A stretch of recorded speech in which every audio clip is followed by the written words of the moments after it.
Gianluca Secci è stato eletto all'unanimità nuovo coordinatore del Tavolo dei Musei, la sottocommissione del distretto culturale del Nuorese, che rappresenta 30 musei, siti archeologici e parchi situati in 12 comuni del Nuorese.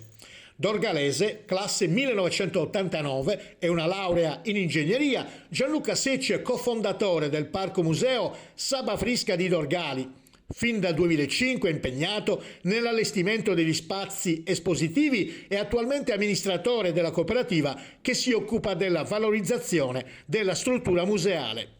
Gianluca Secci succede a Franca Rosa Contu, referente dei musei dell'ISRE, l'Istituto Regionale Etnografico, e coordinatrice del tavolo dal 2016 al 2021.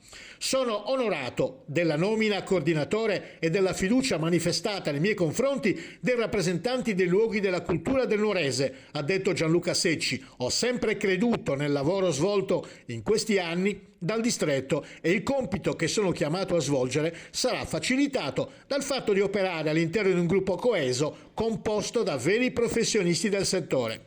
Durante l'incontro del tavolo dei musei, i rappresentanti dei luoghi della cultura e il presidente del distretto, in primis Agostino Cicalò, presidente di Confcommercio Nuoro Gliastra, hanno voluto ringraziare Mario Paffi della cooperativa Viseras per l'impegno attivo, il costante lavoro di confronto e di progettazione all'interno del distretto in rappresentanza del Museo delle Maschere Mediterranee, del Museo della Cultura e del Lavoro, Museo Mater di Mamoiada.